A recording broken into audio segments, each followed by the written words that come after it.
Hi, this is Paul, and I've been working my way through the Exodus seminar series on my own.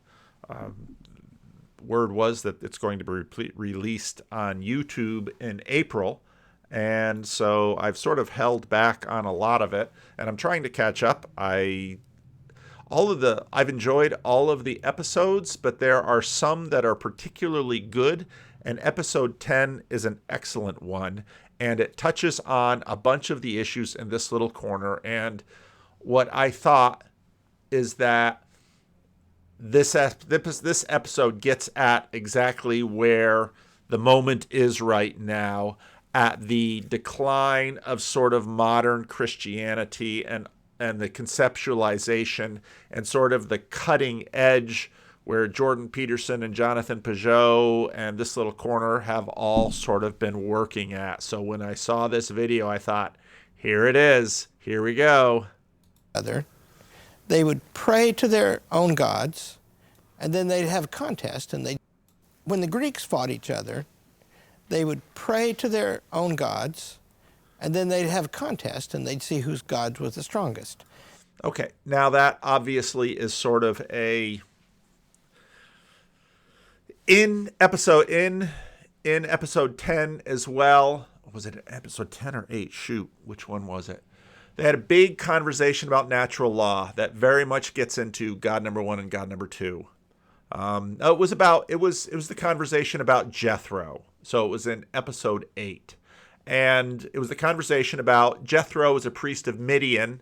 So then you basically had general revelation and divine revelation, conceptual of natural law or created order versus, special revelation, this kind of thing. And all of those issues are deep in this. So the president of Hillsdale College here makes the point that when the Greeks had a war, what was happening down below is basically the tell for what you can see in terms of spirits moving. Jesus in John 3 says, how do you can't see the spirit, but you see what the spirit moves. And in many ways, you would understand that a Greek war is part of that. Well, it's like that in the Old Testament, in the Bible, as we say, but it's different too, because our God is the only God, right? And that claim, that's revolutionary in ancient times. I don't think that claim is being made in the Ten Commandments, because when he says there's plenty of gods, the gods are there. You have to read them. I just listened to what was the first 30 seconds of this, and I thought, the game is afoot, boys and girls. Now we're getting down to business. Read this in light of that. This is the God, and these are my people, but I'm still everybody's God. Right? Yeah, he's the transcendent God. That's it. And then there are lower gods, like angels and all these other beings. There are lower gods in reality, in the human reality, but they're not really gods. Well, this is... They're things that are worshipped. Now watch, they all start talking. I mean, this is where, for most of the series... It's a great series. I think Jordan set it up very, very well. They're spending a lot of time together. They're building trust with one another. Jordan's a clinical psychologist. He has an idea about how people work, and he set the whole thing up very well. And you notice here, everyone starts talking because, and what I tweeted out was that I'm waiting for this one to hit Christian YouTube, and then I saw this has been out for 2 weeks, and I haven't heard a peep about it. And maybe that's sort of vindication that I still think that for the most part, most of Christian YouTube is still living in the 1990s. But let's continue. This is it's a contentious point that I've noticed has been kind of hovering in the background. We've not really settled it. Yes, indeed. Are we committed to the idea of henotheism, the idea that there's a God? Henotheism, fancy word. This was a fancy word that came up not too long ago, and it sort of tried to deal with the fact, again, the late Michael Heiser, who just recently died, many times people would say, oh, you should talk to Michael Heiser. I can't do it now, obviously. You should engage with his work. I've read some of Michael Heiser's stuff, and I liked his stuff, but I didn't find... What he did was sort of I don't think he really tried to land the plane in the way that Peugeot, and I think Peugeot is doing this very intentionally. Jordan, I think, is still, he again, he's the guy straddling two sides of the land masses that are moving apart. Peugeot has made the jump. Peugeot is already off modernity, and he's off modernity to the degree that he's pre-modern and whatever happens after modern.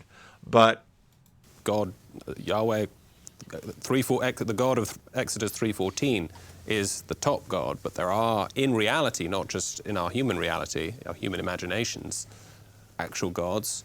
Or are we saying this You is... mean in the eyes of the Bible, in the eyes of God, in the eyes of Moses? All of those, in some sense. Okay, so one by one, it's a very fair question, but analyzing it, so do we entertain the idea? Modernist, 20th century, Cold Warrior, Dennis Prager. Oz Guinness is going to be on the side of Dennis with this one. That God himself, the creator of the universe of Genesis 1:1, believes there are other gods, or believes that there are things that people worship and call gods? Well, that frames the dilemma nicely. Is it the first or the... See, Oz, right? The second.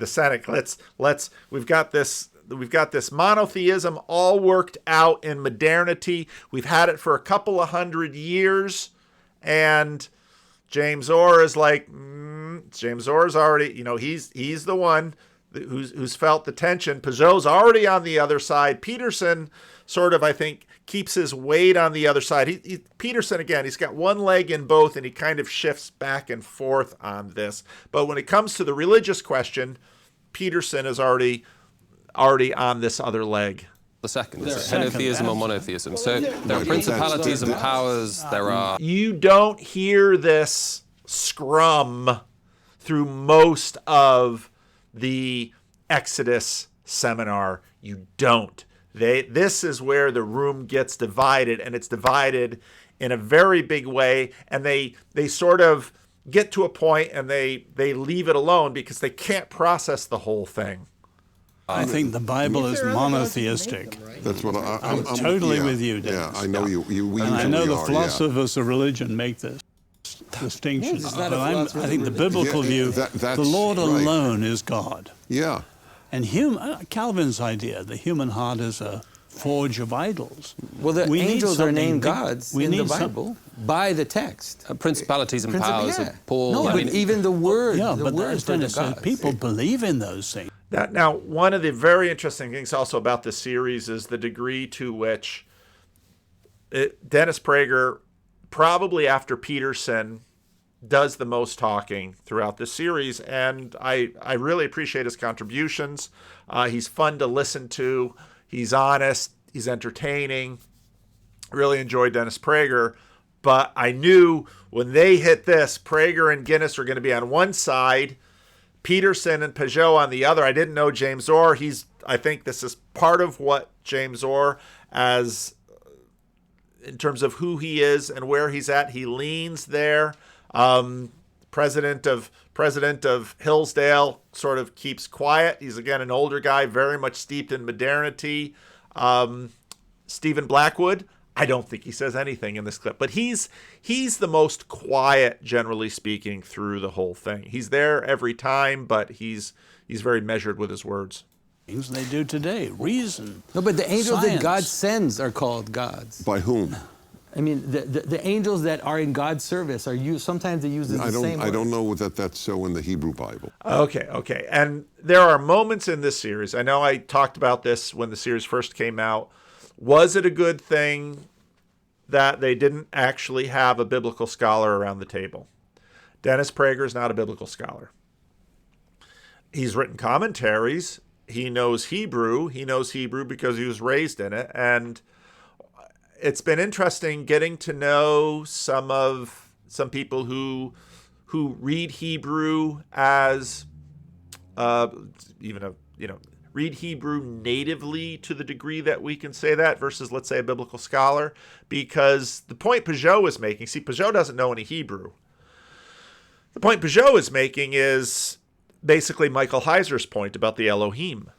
And Michael Heiser basically made a career pointing out, hey, there's these Elohim, and both Peugeot and Prager are correct, because Prager's correct that most of the time it's simply messengers. Even in the New Testament, mostly it's simply messengers. But every now and then, when you're talking about this, the divine council, something like that, they're Elohim. And the lexical range, and what I mean by lexical range is the number of ways that the word is used in the Old Testament for Elohim is broad. Now, again, when they talk about Jethro as a priest of the Midians, and they talk about, they got this all the way in the first episode when they talk about the midwives, whether they were Hebrew or Egyptian, but they were God-fearers, let's say. That's a phrase that's often used in the book of Acts. God-fearers are sort of fears in Elohim. Now, Elohim, of course, famously is plural.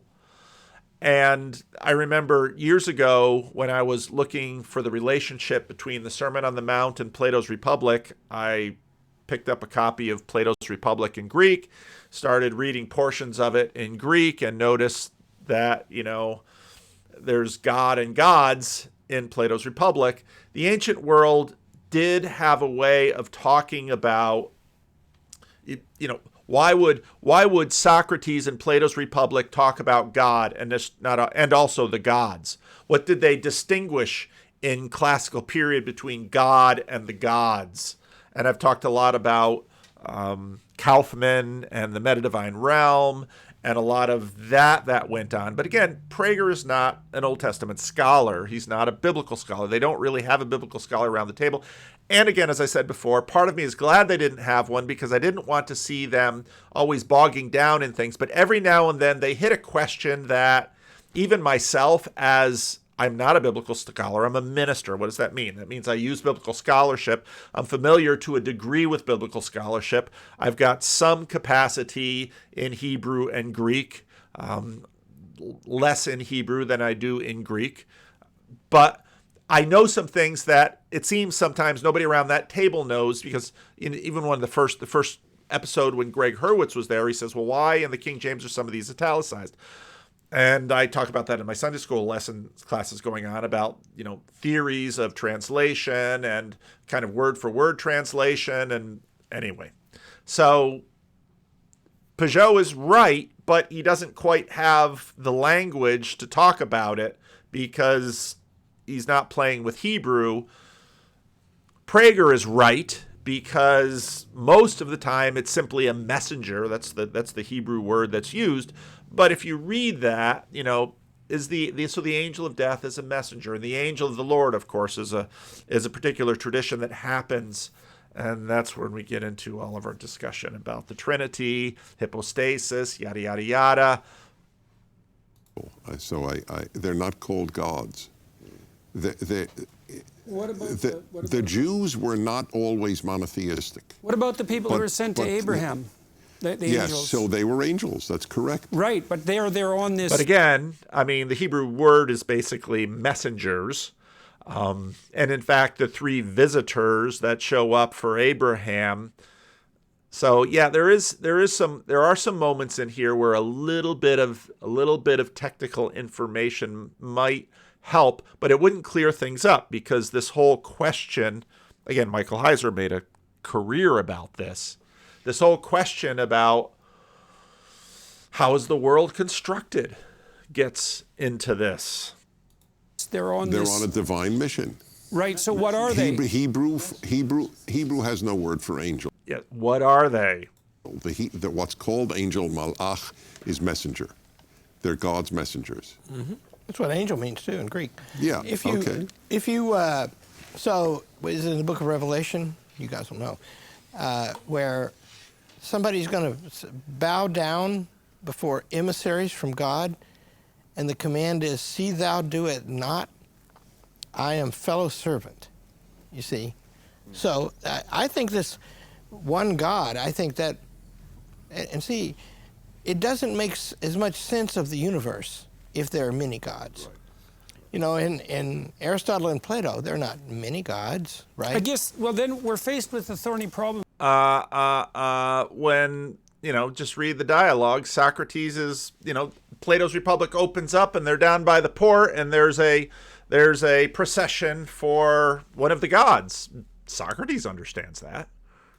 Under those circumstances is of how we conceptualize transcendent spirits that aren't reflective of the ultimate unity. So what do I mean by that? Well, we could take, this is an oversimplification, but we could take a god like Ares, a god of... Okay, and this is where Peterson has been very helpful, because he's able to sort of take language that is non-theological, but is accurate enough to sort of begin to make some subtle distinctions between things. Of war. Say, and I'll do a biological reading of that. You can be ruled by anger. And you might say, well, yeah, but that's not a god. And I say, well, yeah, let's just hold on about that. First of all, it's not only localized in you, it's everywhere. Like the rage in your heart is the same as the rage in your heart and in your heart and in mine. It's maybe the same, or it's a variant on a theme, and it's the same force that could rage in an animal. It's tens of millions of years old. It's a pattern of neurological activation, you might say embodied activation, that's transcendent and immortal, and it can certainly rule you. And it has an ambivalent relationship to something that's transcendent, non-biological, because it fleshes out part of the implicate order. And so, like, is rage a god? Is lust a god? Is fear a god? And I mean, those have they have been deified in many cultures. You certainly have gods of Eros in all sorts of cultures, because that fundamental motivational force, which is a spirit that abides within, but that's also transcendent. Are they God in the biblical sense? I would say. Well, I don't They would know. be idols. No. Well, but then no. yes and no, because they also have a This is the messiness. reality, They're right? higher than us. Yes. In the So in the then book of Daniel, it becomes you have semantics. Like in the it's book of semantics. I think we are at I semantics. think we're at semantics. And now, okay, semantics, yes, but the semantics are important. And a lot of what we're trying to work through now is, in fact, figuring out the language to talk about these things, because we see that the language that has been used for the past couple hundred years is insufficient to the task at hand. Here. No. So you believe that there are principalities that act upon us that are beyond human scale, Yeah. but you don't like that we call them gods, let's say. No, we like, may would you think call that the them old gods. that We the may old, call them gods, but they're not God. but they have existence. Yes, Oh, wait, okay. supernatural. But they're not Then we're God. fine. There are totally- supernatural we agree. powers. We agree. Okay, so It's just basically... a word. We just All right, don't. But let's get to agreement. Let's get to agreement. We've been having a wonderful time here in Florida together, and we like each other. And again, this is natural, but hey, don't get to agreement too fast. You might, in fact, be able to do some good work in this moment. like the fact that we use the word God. Then we are G. agreeing in some sense that we're going to reserve the term God for the unity That's fine. of... We can use principality for In, the in other. a God broad himself, sense, everybody with a around this capital table G. is a child of the That's Bible. fine. And that means we don't like to call many things God. Right. I guess my objection Well, was we're not- whether we call them gods or not, they have a proclivity to act like deities. Oh, absolutely. Right, That's so- the biblical view of idols, so isn't it? Yes. Well, but Powers in it's- which we're making our... But it's deeper than that in some sense, because you could think of an idol as just an arbitrary human construction. But what I would say instead, it's not. It's the raising of a principality to the highest place. And so you say, well, my God... That point he made right there. It's not an arbitrary human construction. This is the point at which Peterson and Peugeot distance themselves from the new atheists, because the new atheists and the materialists would say all of this is a human construction. It might not be a conscious human construction, might not be an intentional human instruction, but it is a human instruction. And that's where Peterson's point earlier about the fact that animals participate in the spirit of anger. So it's not simply a human construction. Say, okay, so it's a biological construction. It's an emergent biological property, but this is the human construction that we have given a name to. The whole point of Peterson and Peugeot's revolution is it's not arbitrary. And Peugeot's going to come around and he's going to say, like he always says, this is the way the world is constructed. And this is the essence of Peugeot's re-enchantment of the world. God is Priapus, let's say. And many people say that now. In fact, it's almost mandatory to say that. So, but less than the highest place. Right. Because right. Well, it's in God with a Yes, you capital could G. imagine Yes. demonic agencies being recognized by Satanists as God, as something they would Yeah, bow down it's before. the or raised to worship. the highest place. Absolutely. And that's what we're... And they're trying to bring the modernists along, bring the older men along and say, this is what's happening. Yep, God, singular, the highest place, but God's in the middle. If you look at Paul Hibert and the conversations that went on in missiology in the 1970s and 80s, the excluded middle. If you go to Google and you search for the excluded middle, this is what we're talking about. And the West is starting to reach back down into this excluded middle and come back into the conversation that the world has been happening, but it's doing it on the other side of modernity.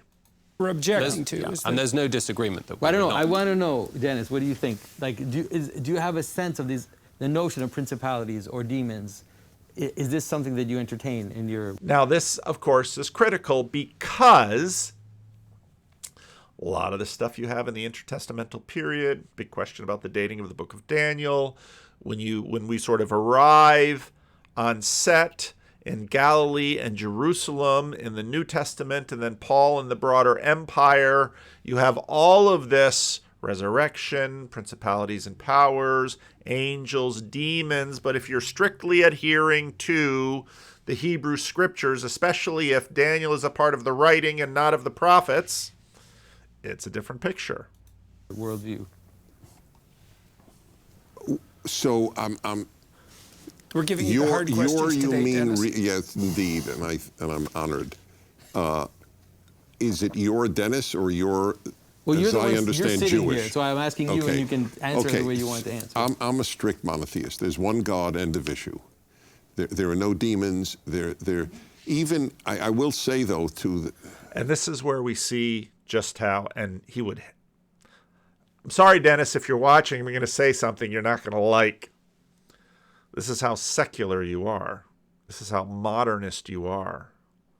to my own shock, the last years in the Western world have opened me up for the first time to the belief that there may be a devil. They're walking around. The demons are walking around in the street now. I'm not kidding. I wish I were. There's no levity to what I'm saying, but it is almost impossible to explain the rejection of what is good and the celebration of what is wrong so radically and so quickly without We're moving away from the topic here. recourse to some other force in the universe. And I don't believe it because Jews believe, unlike Zoroastrianism, where there are two. And everybody at Daily Wire said, Dennis, don't cover your mic. Don't cover your mic. Find your heart over here, please. Gods, a good God and a bad God. Where there is Satan is only in Job in the Hebrew Bible, and it only means Opponent, yeah. opponent, yes, adversary, yes. But Dennis, Book of Daniel, you have the princes and so on. They have supernatural power. I agree with you. There's only one God. Right. But And again, this is in the Christian Bible, Daniel is with the prophets. In the Hebrew scriptures, Daniel is with the writings. It's a demotion of sorts. the supernatural powers higher than human powers. And then he goes to the supernatural word. And right here we see this dualism that, again, if there's anything that this little corner is wrestling with, it's the question of dualism. And what separates sort of John Vervaeke and Jonathan Peugeot is a monism from above, and Vervaeke is a monism from below, but he's got his Neoplatonism, and oh boy, this one touches on this little corner even though it's, as James Orr said, it's always a tension underneath here. And at this moment, it erupts. So let me I have to explore that. Let me riff on that for a second. So here's a way of conceptualizing it. Well, let's do this biologically again. So we could take something like anger or lust, and you might... Okay, he's starting from below. Like psychologists tend to conceptualize those as drives or reflexes or instincts. It's a poor conceptualization. And here's why, and I mean this scientifically. A fundamental motivational force that's transcendent, so it's shared by all humans, it's shared by all mammals, let's say, it's shared by reptiles for that matter, like it's archaic. Lust would be that, anger would be that, fear would be that, pain. James Orr's going to have to jump in here because actually if you watch these things long enough, you begin to understand who they all are and the chairs that they sit in and the points that they're going to make. Those are best conceptualized as personalities. And why do I say that? It's because they have a viewpoint. They have a telos. They frame emotions. Like the best way to think about anger is a personality. And you know that perfectly well. If you get very irritated when you're arguing with someone and you're possessed by the spirit of anger, it changes your perceptions, it changes your emotions, it changes your view of the future, your view of the past. It's a fragmentary sub-personality that then takes over the whole.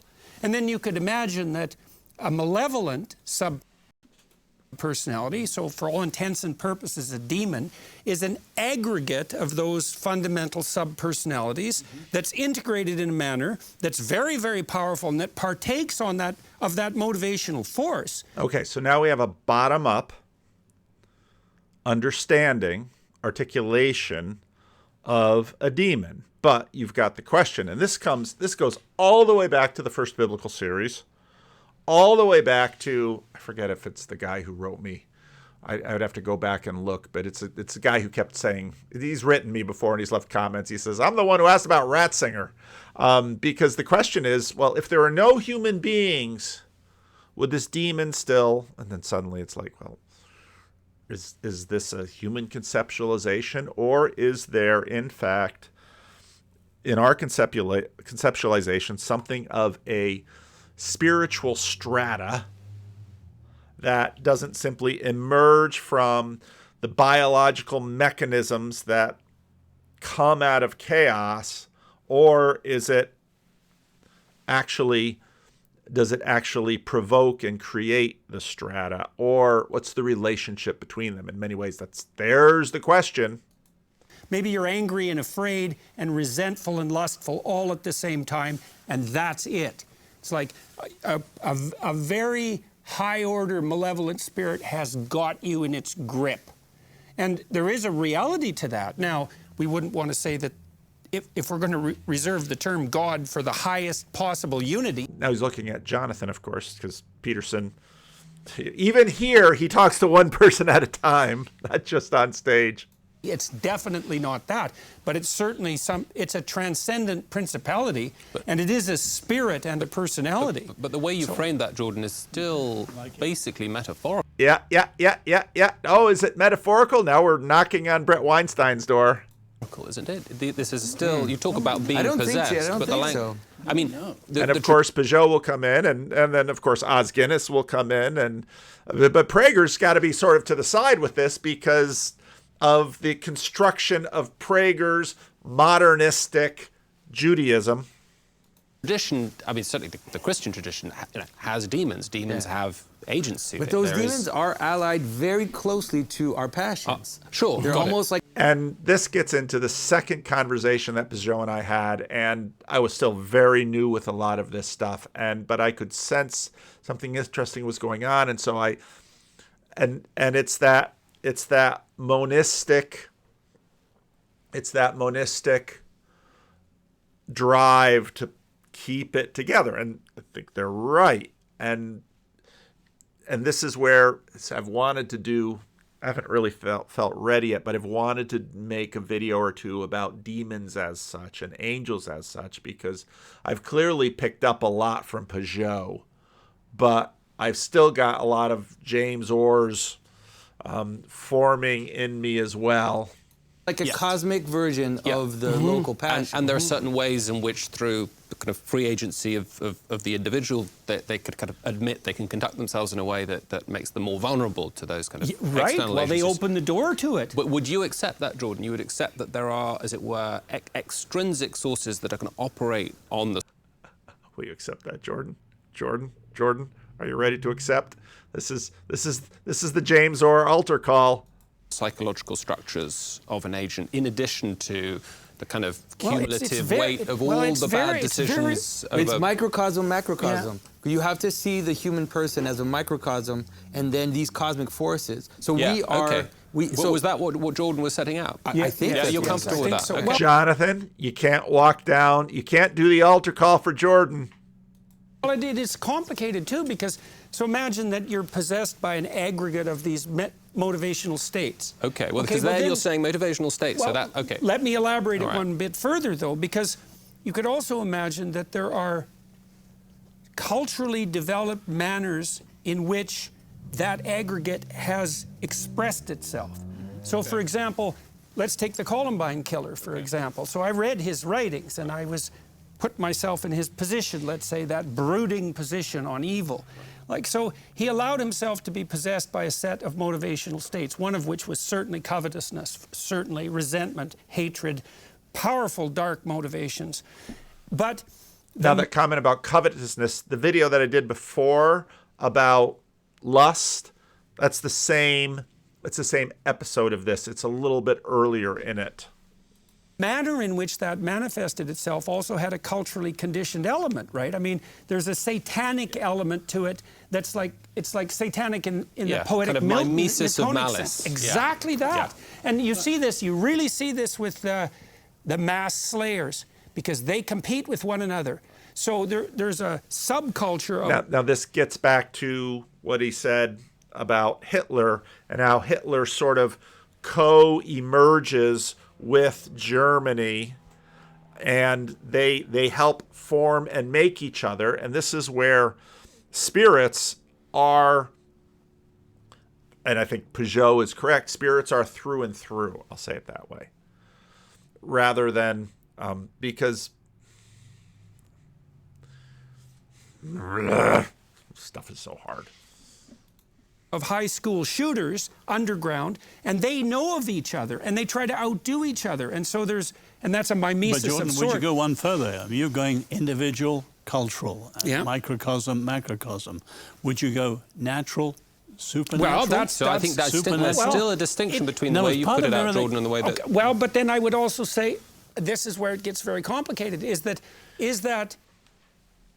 So if you go back to Peugeot, this is the structure of the world. And the world that we inhabit is an instantiation of those greater structures. And there you see all of this. When you think about the mold and the pot and the clay, think about it that way. Is that malevolence that's a combination of bottom-up biological motivation and then cultural elaboration, cultural mimetic also effects. a reflection of some cosmic form? I think it is. Okay, great. We're agreed. Okay. Wait. There it is, the altar call. He crossed the line set by James Orr. Now, that supernatural word, you gotta keep your eye on that, because I think that word's going to lead you astray. That's a very new word. It's not an old word. And when there's a lot of things that we can't help but map onto the Bible in order for us to understand it. But that is a tricky word. We're not agreeing. I am agreeing. I was agreeing with you because you weren't agreeing with him. I wanted to tease out the tension I don't between these understand. two. How is it... Well, I think we don't produce anger. We don't produce lust. They're outside of us. No, we're not saying that. Well, I thought then I don't understand what's being said. A simple way to say it is that anger in you is similar to anger in Stephen or in me, and because it's similar, Stephen hasn't said the whole thing, the whole clip. There's a being that's a. It's hard. Anger exists people, even if you die. That's right. There's a good way to say it. That's right. Right. Anger is something that grips you. And so it's got a reality that transcends you. Then how do I control it? Why am I responsible? If I act out. Because you are a spiritual agent too, because we are amphibious in this way, because we are flesh and we are spirit. We are the breath of God and the stuff of earth.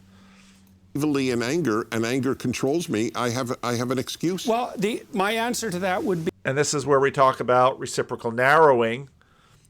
C.S. Lewis says it very well in The Great Divorce when he talks about someone who grumbles and grumbles and grumbles becomes only a grumble. In other words, the someone that is grumbling, reciprocal narrows all the way down to just a grumble. Is that annihilationism? Is that hell? But that's where this goes. And the fact that we have agency, and that's the entire metaphor of the Great Divorce, is becoming real in that sense, becoming real like the new world. They take the bus over, so on and so forth. It's the bottom up and top down thing again. I don't know exactly what to say about that, apart from the fact that there are other forces within you, including you, that give you the ability to control it, even if it has some autonomy of its own. And the you is the thing that the meaning crisis deals with, because the meaning crisis is the anxiety that there's no you there, that all you are is the combination of all of this emergent property, and then subject to all of the spiritual forces. There's no you there. And in many ways, if you look at Lewis and The Great Divorce, this entire drama is in fact the creation of you through all of this. He is the potter, we are the clay. And in the end, the shape of the pot has what the master makes of us. You don't have to give yourself over to anger, even though it beckons to you. You know, and you remember in the story of Cain and Abel, you think about how that sets itself up. So Cain is resentful and bitter and angry. And the reason for that is his sacrifices are rejected. And then sin sits at his door, like it's externalized as a tempting spirit, and he has to invite it in.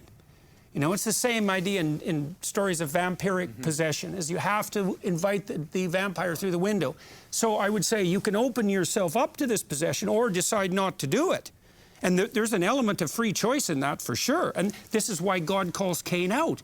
And the Cain and Abel story is very ambivalent in some way, because it isn't exactly obvious why God rejects Cain's sacrifices. And I love that about the story, because people fail in life and it's not exactly obvious why. And they get bitter and resentful about it. And then you might say, well, does that justify, because they're hurt so badly, because they've failed, does that justify their vengefulness? And the Cain and Abel story says no. It sets them up for it. That spirit of sin approaches them, but they still decide whether or not they're going to open the door. Doesn't it say that he brought an inferior sacrifice? Yes, but so it does explain why God preferred no, it doesn't Abel's. exactly say that, Dennis. It says that Abel's sacrifice is of the highest quality. Yes. And it implies that Cain is lesser, but it never really explains what he's doing wrong. Dum dum dum. That's the end of the clip. I can't show you anymore. Well, I can, but that's that whole other conversation. Yeah, so this is where it erupts. This is where it erupts. So, yeah, there'll be more. There'll be more. Leave a comment. Let me know what you think.